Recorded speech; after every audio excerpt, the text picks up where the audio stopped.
Hello students, welcome to EPG Pathshala. I am Vinodini Kapoor, teaching in the Faculty of Management in Chandigarh.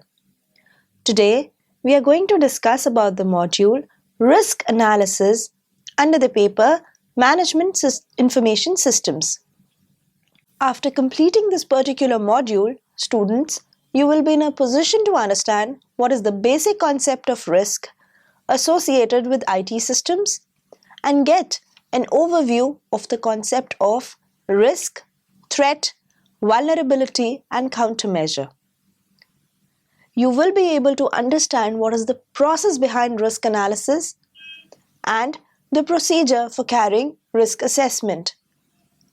We will also categorize different types of risk and understand what's the integration of risk management with the stages of system development life cycle.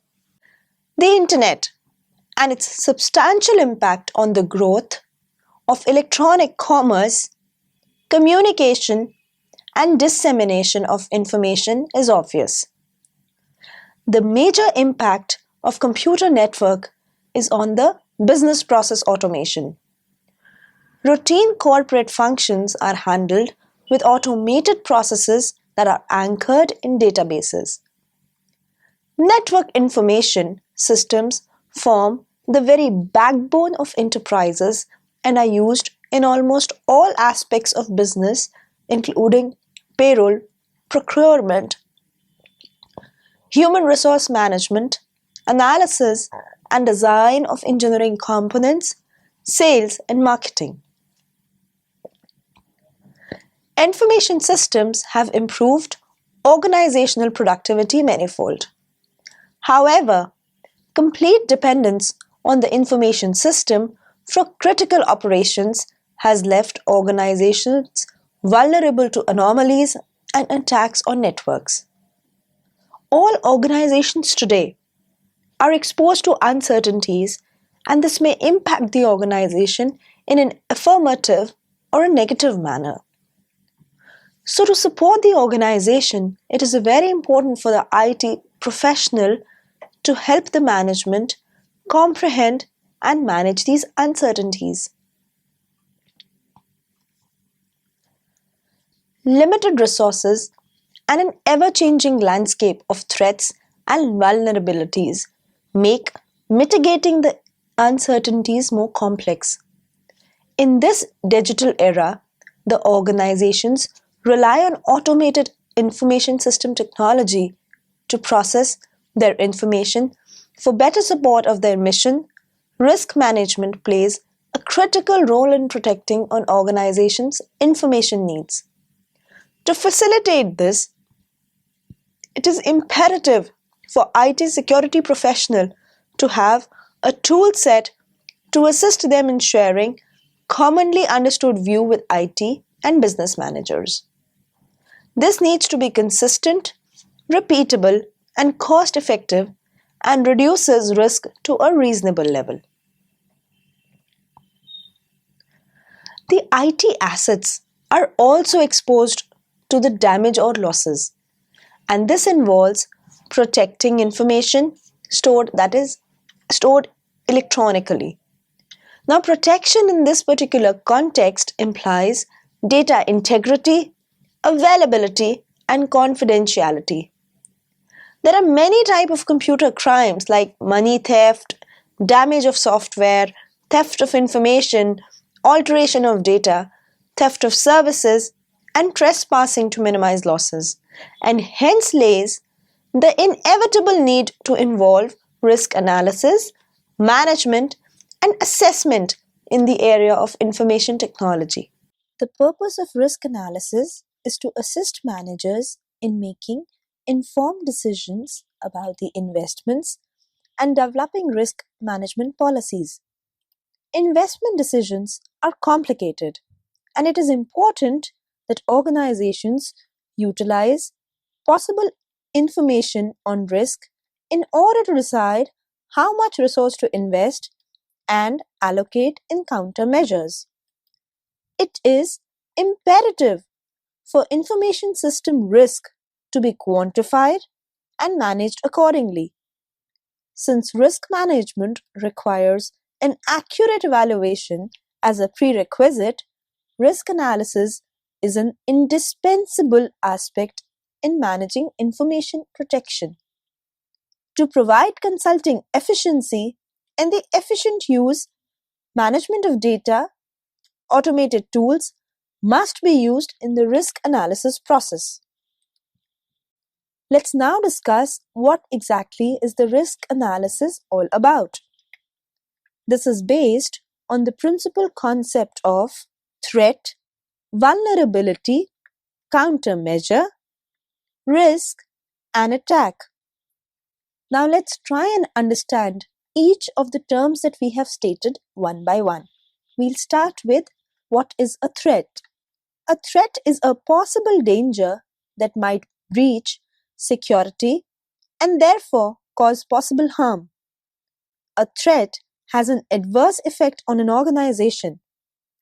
It exists whether or not there are any practical ways in which it might be manifested. The threat to information systems are independent from the physical implementation of the information system. The effects considerably vary, affecting the confidentiality or the integrity of data, while others affect the availability of a system. Now, a threat can be caused by an internal, an external, or say both external and internal entities.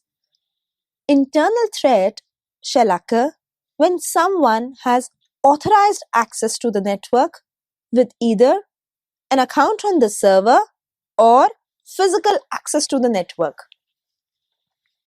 A threat can be internal to the organization.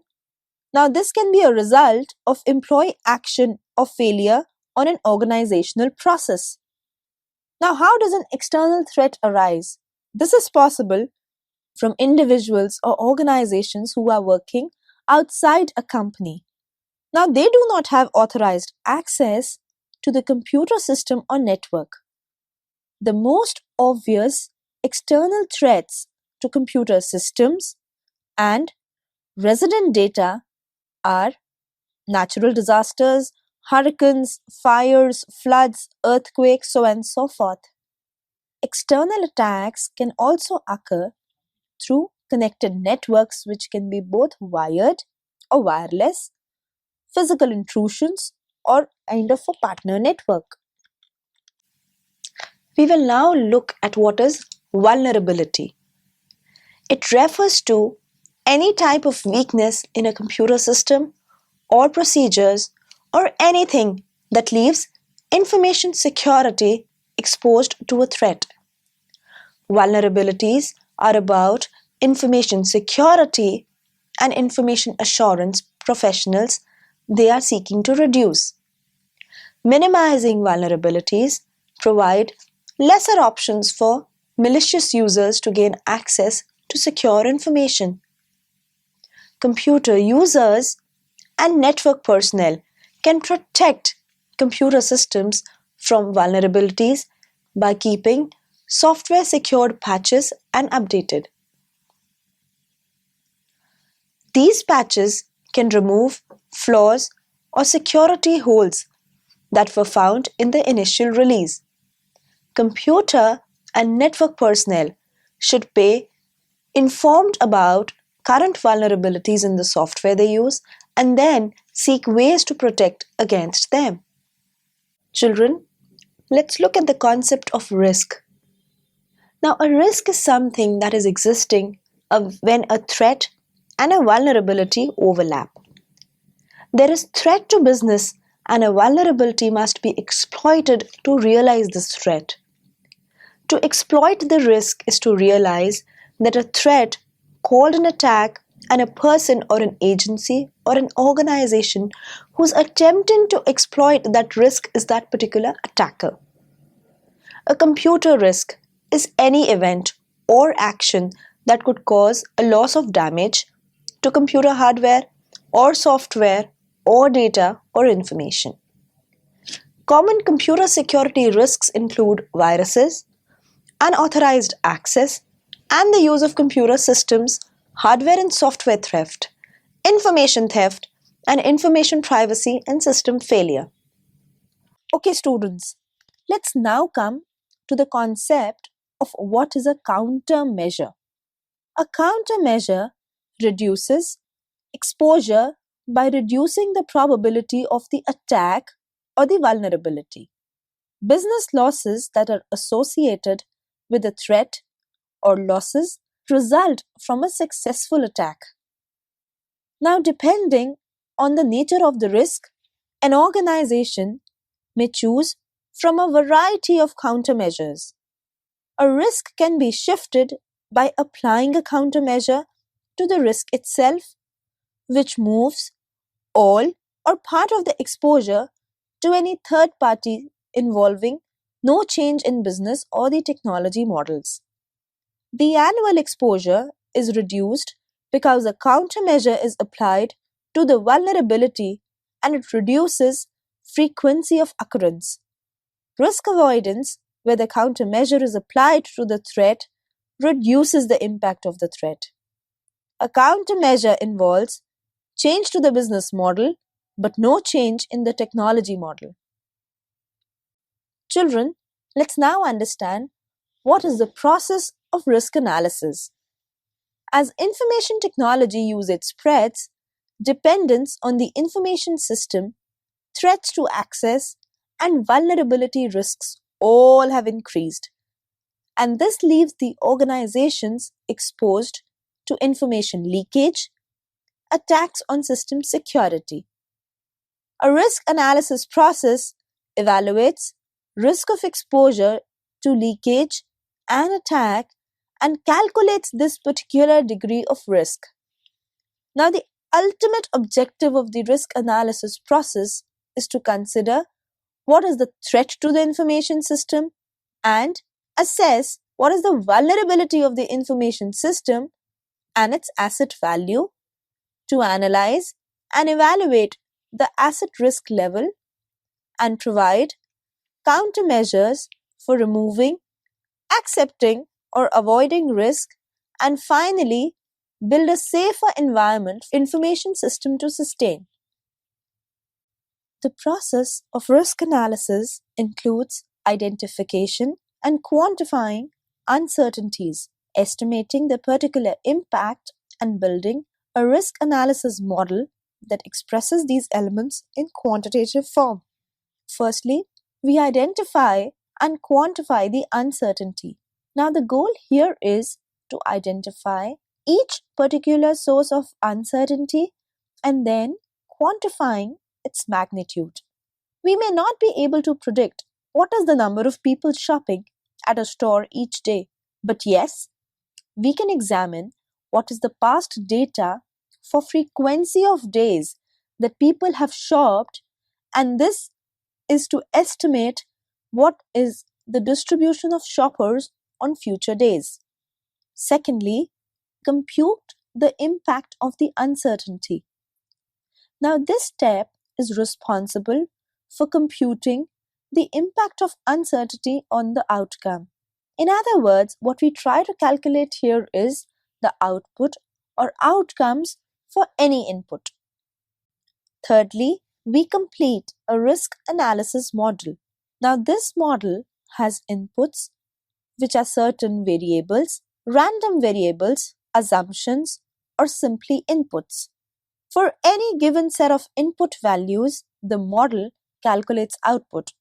A risk analysis model allows us to think in ranges because inputs are uncertain, they may take on different values. The outputs are uncertain and may take further range of values. We explore the model with simulation. For this, we can use softwares that are available, such as the Frontline Risk Solver for a Monte Carlo simulation. This performs thousands of experiments or trials. The first run of a simulation trial can often yield surprising results when there are several different sources of uncertainty that interact to produce an outcome. We carry an analysis of the model results that we have obtained. Simulation may yield many possible values of outcomes, and it is essential to analyze the results. It can be very useful to create charts to visualize the results, like the frequency chart or the cumulative frequency chart.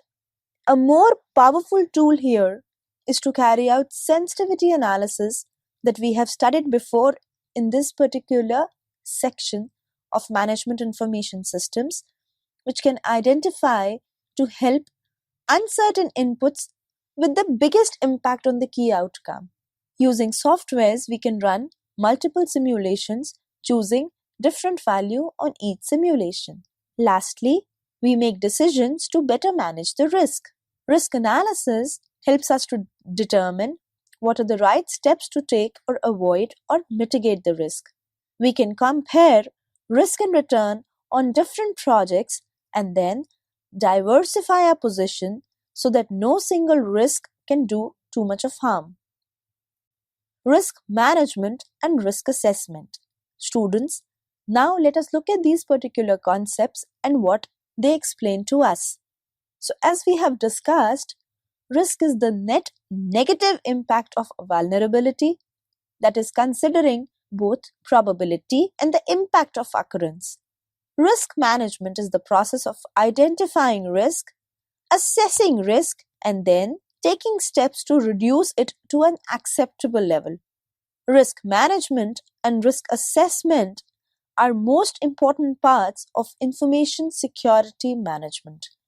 Risk management will involve the analysis, the planning, the implementation, control, and monitoring of implemented measurements, and risk assessment.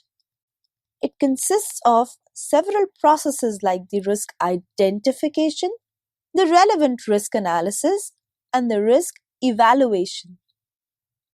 First and foremost, students, we will discuss what is the identification of risk. So what we do here is that we create a comprehensive list of events that could say prevent or degrade or delay the achievement of a particular business objective that we have in mind. The comprehensive risk identification is a very crucial step because risk that is not identified at this particular stage may even not be included in the risk analysis phase. So in order to manage that particular risk, potential threats to the information system need to be identified.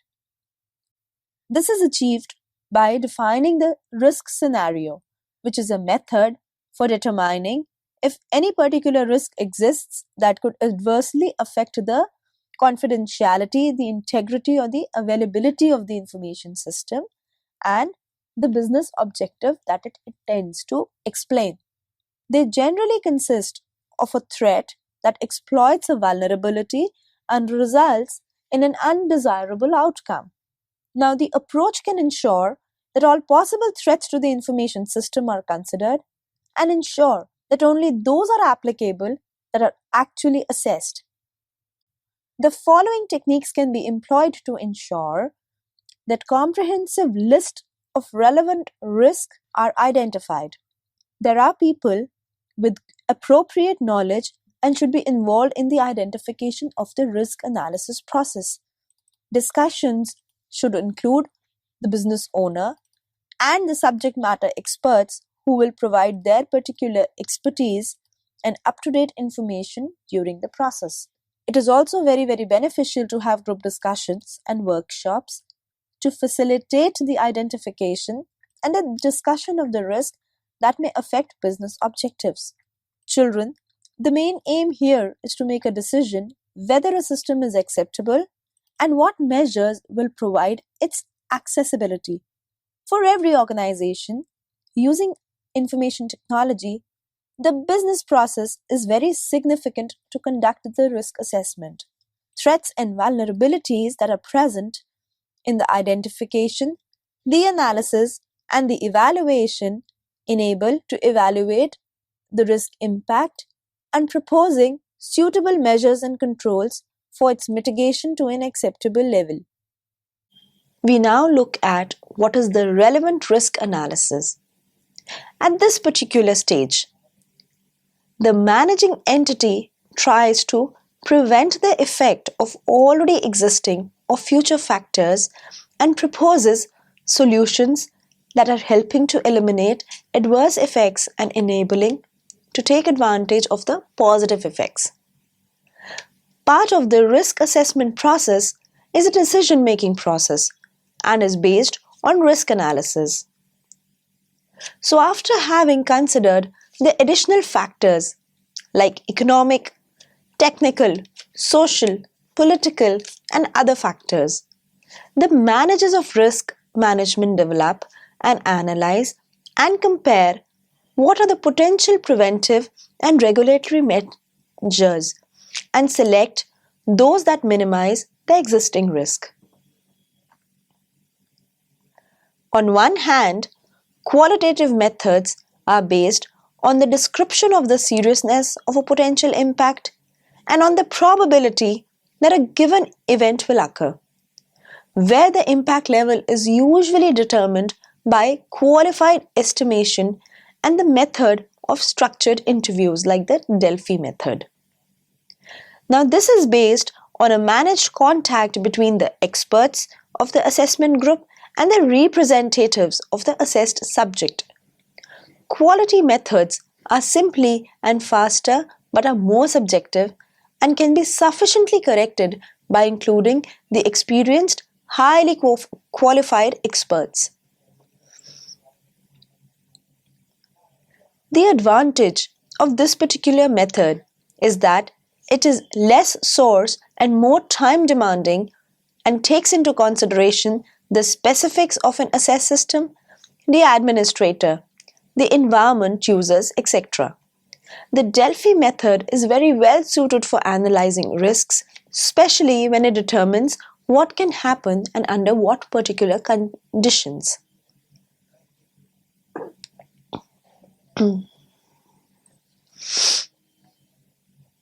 A combination of both methods can be implemented here, where we assess risks, threats, probabilities, impacts by using a qualitative method and then using a quantitative effort.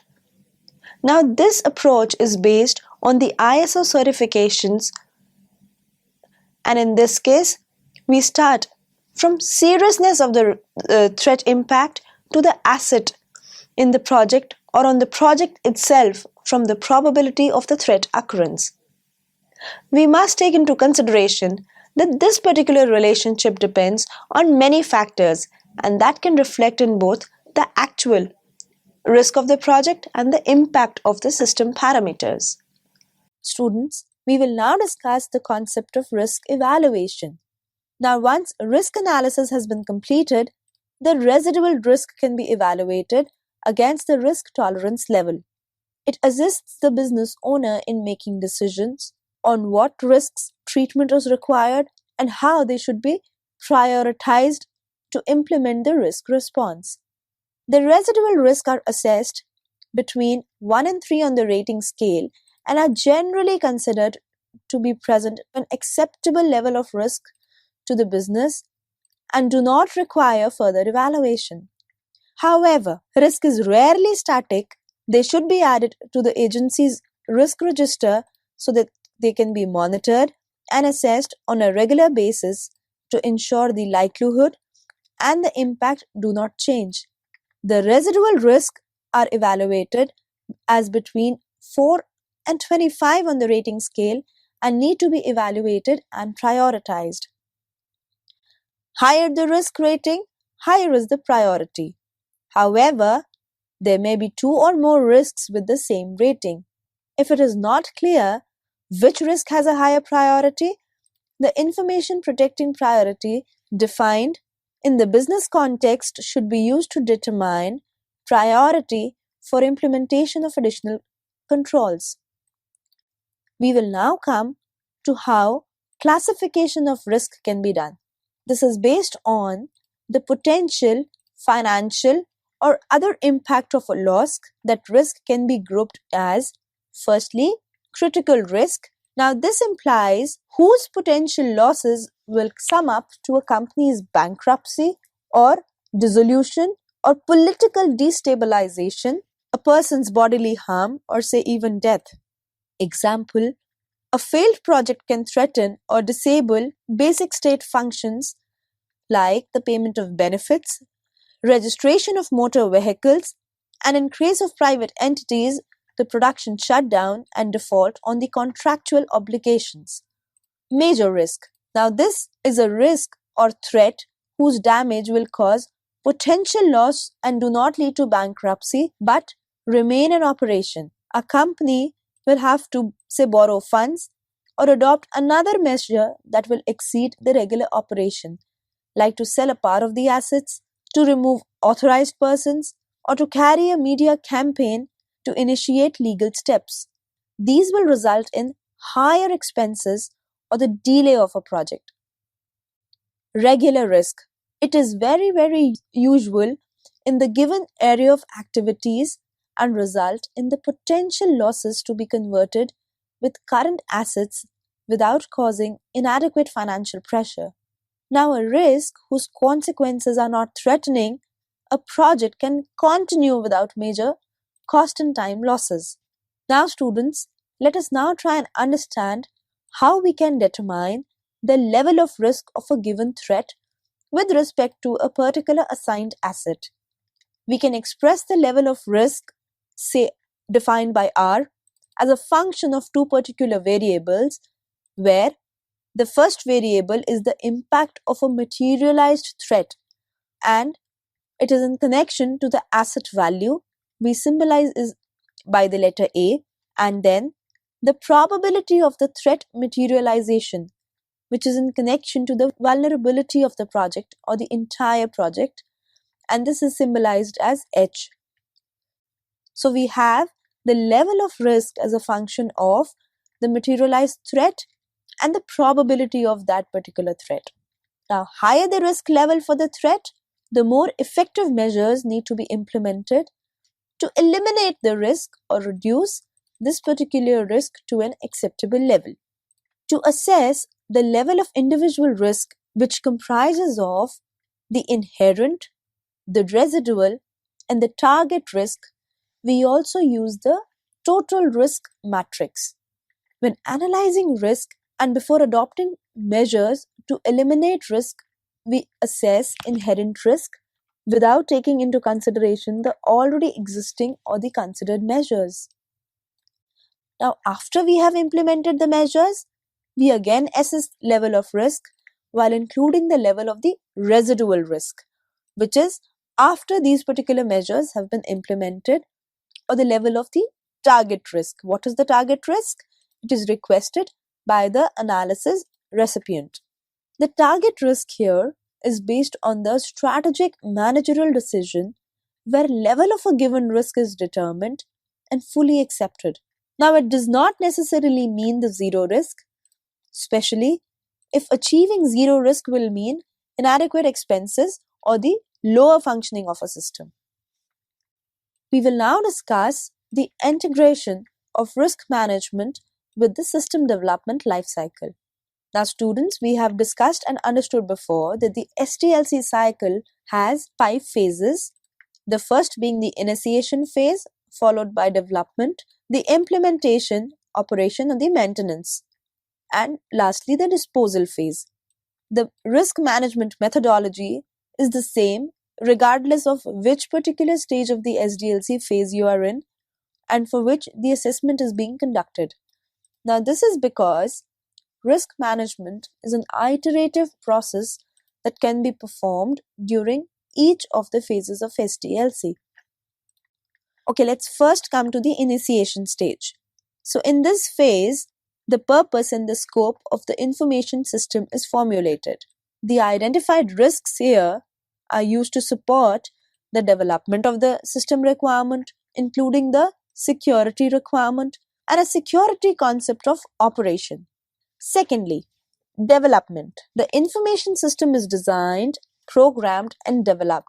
The risk identification during this particular phase can be used to support the security analysis of the IT system and may lead to architecture and design trade-offs during the system development.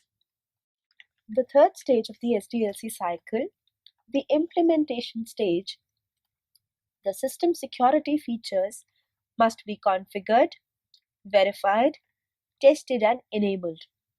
The risk management process supports the assessment of the system implementation against its requirements and within its modeled operational environment. The decisions regarding risk identified should be made prior to the system operation. The fourth stage of the SDLC cycle is the maintenance stage. The system performs its functions here. The system is modified on an ongoing basis through addition of hardware or software and changes to the organizational policies, procedures, and processes. Risk management activities are performed for periodic system reauthorization or whenever a major change is made to the IT system in the operational and the production environment. Lastly, the last stage of the SDLC cycle is the disposal stage. This involves disposition of information, hardware, and software. Activities may include moving, archiving, discarding, or even destroying the information and then sanitizing the hardware and the software. Risk management activities are performed for system components that will be disposed or replaced to ensure that the software and the hardware are properly disposed of and the residual data is appropriately handled and the system migration is conducted in a secure and a systematic manner. Okay, students, we'll now summarize what we have learned in this particular module. So, risk is the potential harm that may arise from some current process or some future event. It's a function of the likelihood of a given threat exercising a particular potential vulnerability and the resulting impact of the adverse event on that organization. Risk in context of information systems can be stated as the net mission impact that considers probability that a particular threat source will exercise or trigger or intentionally exploit particular information system vulnerability and the resulting impact if this should occur. IT-related risk arise from legal liability or loss due to the unauthorized disclosure, the modification or the destruction of information. Unintentional errors and omissions, disruptions due to natural or man-made disasters can again pose risks. The other factors include failure to exercise diligence in the implementation or the operation of the IT system. So, successful and effective risk management is the basis for success and effectiveness of IT security. Due to the reality of limited resources and nearly limited threats, a reasonable decision must be made concerning allocation of resources.